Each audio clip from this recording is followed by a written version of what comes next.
الرحمن الرحیم۔ آج ہم ایک سیریز شروع کرنے لگے ہیں کہ 12 مہینوں کی نفلی عبادات آپ لوگوں کو بتائی جائیں گی اور ان عبادات کو کرنے کا طریقہ اور ان کی مہینوں کی اہمیت۔ پہلا مہینہ اسلام میں محرم الحرام ہے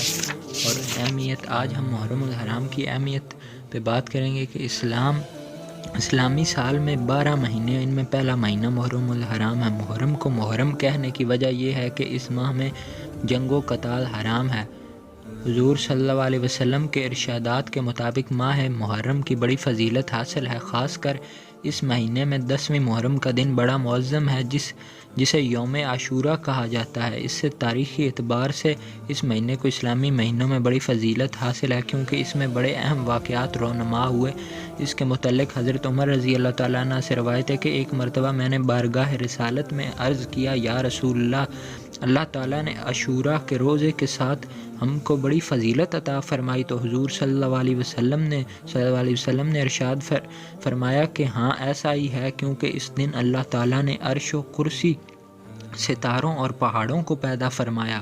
لوح و قلم اور سمندر اور عاشوراء کے دن پیدا کیے، جبرائیل اور دوسرے ملائکہ کو عاشوراء کے دن پیدا کیا، حضرت آدم اور حضرت ابراہیم علیہ السلام کو عاشوراء کے دن پیدا فرمایا، اللہ تعالیٰ نے حضرت ابراہیم کو آتش نمرود سے عاشوراء کے دن نجات بخشی،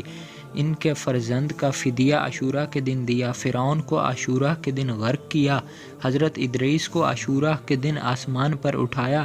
حضرت ایوب کے دکھ درد کو عاشوراء کے دن دور کیا، حضرت عیسیٰ کو عاشوراء کے دن اٹھایا، حضرت عیسیٰ علیہ السلام کی پیدائش بھی عاشوراء کے دن ہوئی، حضرت آدم علیہ السلام کی توبہ بھی اسی دن قبول ہوئی، حضرت داؤد کو تاج اسی دن بخشا گیا، حضرت سلیمان کو جن و انس پر حکومت اسی دن عطا ہوئی، خود باری تعالیٰ عاشوراء کے دن عرش پر متمکن ہوا، قیامت عاشوراء کے دن ہوگی، آسمان سے سب سے پہلی بارش عاشوراء کے دن ہوئی، جس دن آسمان سے پہلی رحمت نازل ہوئی وہ عاشوراء کا دن تھا، جس نے عاشوراء کے دن غسل کیا وہ مرض الموت کے سوا کسی بیماری میں مبتلا نہ ہوگا، جس نے عاشوراء کے دن پتھر کا سرما آنکھ میں لگایا تو وہ تمام سال اس کو آشوب چشم نہیں ہوگا، جس نے اس دن کسی عیادت کی گویا اس نے تمام اولاد آدم کی عیادت کی، جس نے عاشوراء کے دن کسی کو ایک گھونٹ پانی پلایا یا اس نے گویا ایک لمحہ بھی اللہ کی نافرمانی نہیں کی۔ منیت الطالبین کتاب کا نام، اگر میں غلط بول جاؤں تو معذرت، آپ دیکھ لیجئے گا۔ اس کے بعد آتا ہے کہ حضرت عبداللہ بن عباس سے روایت ہے، آپ اس بات سے اندازہ لگائیں کہ ایک گھونٹ پانی پلایا تو اس نے گویا ایک لمحہ بھی اللہ کی نافرمانی نہیں کی۔ تو عاشوراء یعنی 10 محرم الحرام کے دن لوگ کتنی سبیلیں لگاتے ہیں ماشاءاللہ۔ حضرت عبداللہ بن عباس سے روایت ہے کہ حضور صلی اللہ علیہ وسلم نے ارشاد فرمایا ہے کہ جس نے عاشوراء کے دن یتیم کے سر پہ ہاتھ پھیرا تو وہ اللہ تعالیٰ اس کے لیے یتیم کے سر کے ہر بال کے عوض ایک ایک درجہ جنت میں بلند فرمائے گا۔ یہ بھی کتاب کا نام ہے جس میں یہ حدیث شریف بیان کی گئی ہے۔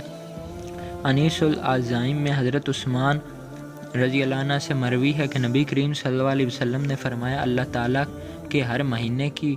بزرگی کرو، جس نے محرم کی بزرگی کی اللہ تعالیٰ اسے جنت میں بزرگی عطا کرے گا اور دوزخ کی آگ سے محفوظ رکھے گا۔ محرم الحرام کی نفلی عبادات اور روزے رکھنے کے احکامات مندرجہ ذیل ہیں، وہ ہم آپ کو اگلی ویڈیو میں